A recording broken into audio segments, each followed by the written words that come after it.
BJP प्रदेश कार्य समिति की अहम बैठक सरगुजा में आयोजित हुई, जिसमें राष्ट्रीय नेतृत्व से लेकर प्रदेश के बड़े बीजेपी नेता शिरकत किया।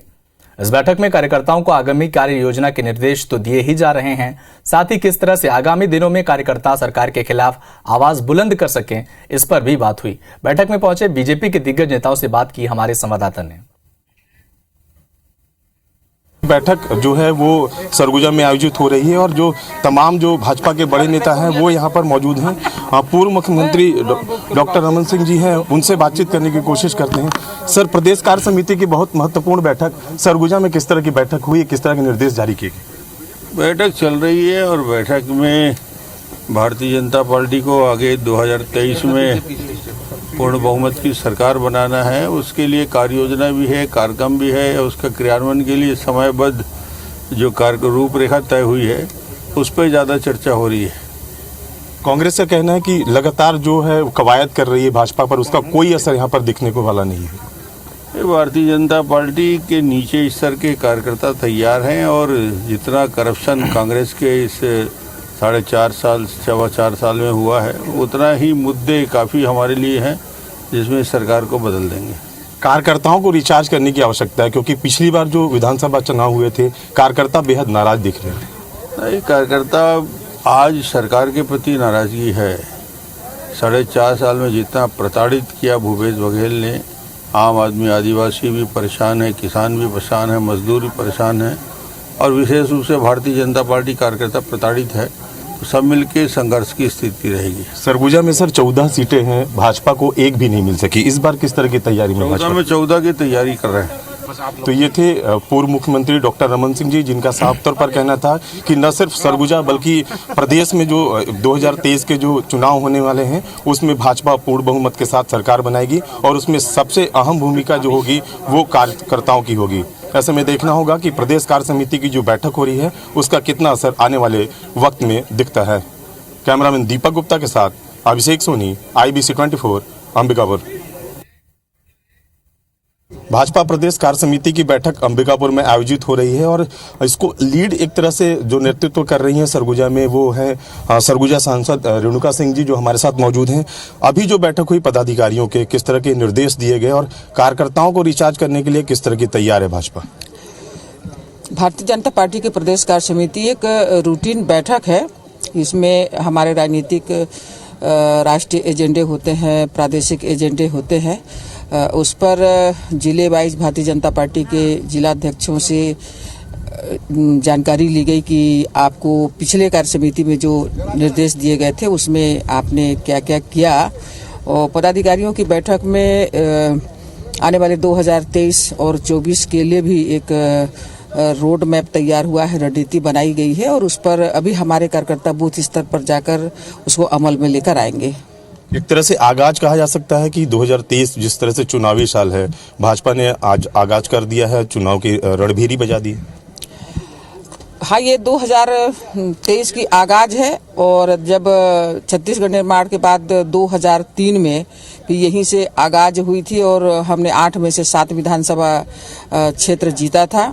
अभी इसकी हम लोगों ने शुरुआत कर दी है और पूरे जोश के साथ, पूरी ताकत के साथ हम आने वाले चुनाव को लड़ेंगे और हमारे पास मुद्दों की कोई कमी नहीं है। हमारे वैश्विक नेता आदरणीय नरेंद्र मोदी जी ने देशवासियों के लिए जो काम किए हैं और भूपेश बघेल की जो विफलता है उसको हम जनता के बीच में लेकर जाएंगे। तो ये थी सांसद रेणुका सिंह जी, जिनका साफ तौर पर कहना था कि जो भाजपा ने 2023 का जो चुनावी साल है उस तरह से चुनावी आगाज कर दिया है और उनका ये भी कहना है कि लगातार जो भाजपा के कार्यकर्ता हैं वो बेहद उत्साहित हैं और इस कार्यकारिणी की बैठक के बाद से एक तरह से चुनावी बिगुल बज चुका है और भाजपा 2023 में प्रदेश में सरकार बनाएगी। अभिषेक सोनी, IBC 24, अंबिकापुर। भारतीय जनता पार्टी के प्रदेश कार्य समिति की बैठक हुई, उसके पहले प्रदेश पदाधिकारियों की बैठक हुई। उसमें कुछ राजनीतिक प्रस्ताव भी पारित हुए हैं और सरकार को किन किन मुद्दों पर किस स्तर पर घेरना है उसकी रणनीति पर भी चर्चा हुई है।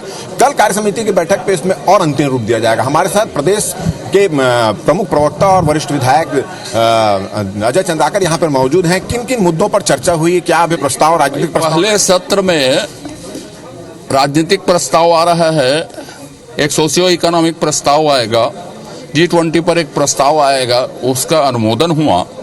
साथ में जो जिला में कार्यक्रम होने और मोर्चे के जो भावी कार्यक्रम होंगे सभी फ्रंटल ऑर्गेनाइजेशन के, उसके बारे में एक प्रस्तुति हुई। अभी दूसरे सत्र में राजनीतिक प्रस्ताव पर अनुमोदन चल रहा है और इसके बाद सोशियो इकोनॉमिक और G2 का प्रस्ताव आएगा। किन किन मुद्दों पर सरकार को घेरने की रणनीति आप लोग अभी तैयार कर? ये आपके पास राजनीतिक प्रस्ताव में मैंने जितनी बात की ना, उस मुद्दे पर अलग अलग मोर्चे, अलग अलग जो हमारे संगठन हैं, वो सभी विषयों पर करेंगे और इसी सिलसिले पर ही योजना बनी है। कल की आप अनुसूचित जनजाति जो रैली है उसको देखिएगा, वो उसी का ही पार्ट है। क्या इसको ये माना जाए कि सरगुजा क्षेत्र में जो भारतीय जनता पार्टी का प्रदर्शन पिछले चुनाव में ठीक नहीं था, क्या लग रहा है उसको देखते हुए यहाँ पर बैठकें आयोजित की गई, क्या रणनीति है आपको?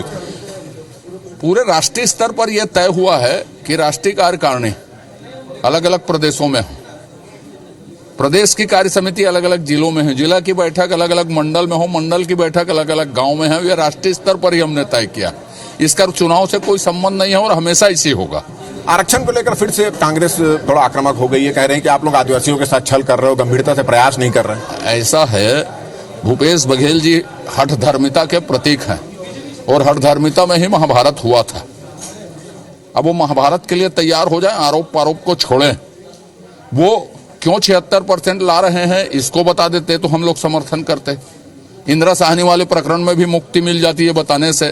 क्वांटिफाइबल डाटा आयोग की रिपोर्ट को रख देते तो भी हमने कहा था कि आश्वस्त सदन को करिए। ऐसी क्या गोपनीयता है कि वो नहीं रखना चाहते ये? और सबसे बढ़कर सारी नियम प्रक्रियाओं को तोड़कर विधेयक बनाने था और 9वीं अनुसूची में जोड़ने का संकल्प ले आए। ये सब राजनीति नहीं है तो क्या है? और वो यह जानते थे कि 9वीं अनुसूची न्यायिक समीक्षा के दायरे में है। हम ये चाहते थे कि ऐसा रास्ता निकाला जाए कि न्यायिक समीक्षा से हम मुक्त रहें और सभी वर्गों को भागीदारी मिले, पर वो हठधर्मिता थी। तो हठधर्मिता है तो अब महाभारत ही होगा। तो आरक्षण को लेकर अजय चंद्राकर ने कहा है कि सरकार और मुख्यमंत्री इसको लेकर हठधर्मिता पर आ गए हैं और जब हठधर्मिता पर आ गए हैं तो इस मुद्दे पर आने वाले दिनों में महाभारत भी होगा। कैमरामैन लखन शर्मा के साथ राजेश मिश्रा, IBC 24, अंबिकापुर। अंबिकापुर में भाजपा प्रदेश कार्य समिति की बैठक हो रही है और लगातार जो बड़े नेता हैं वो कार्यकर्ताओं को रिचार्ज करने की कवायद कर रहे हैं। किस तरह से मिशन 2023 में फतह हासिल करे, इसको लेकर बैठकों का दौर जारी है। सरगुजा जो संभाग के प्रभारी हैं संजय श्रीवास्तव जी हमारे साथ मौजूद हैं। सर, अभी जो बैठक हुई पदाधिकारियों के, किस तरह के निर्देश, किस तरह की स्थिति?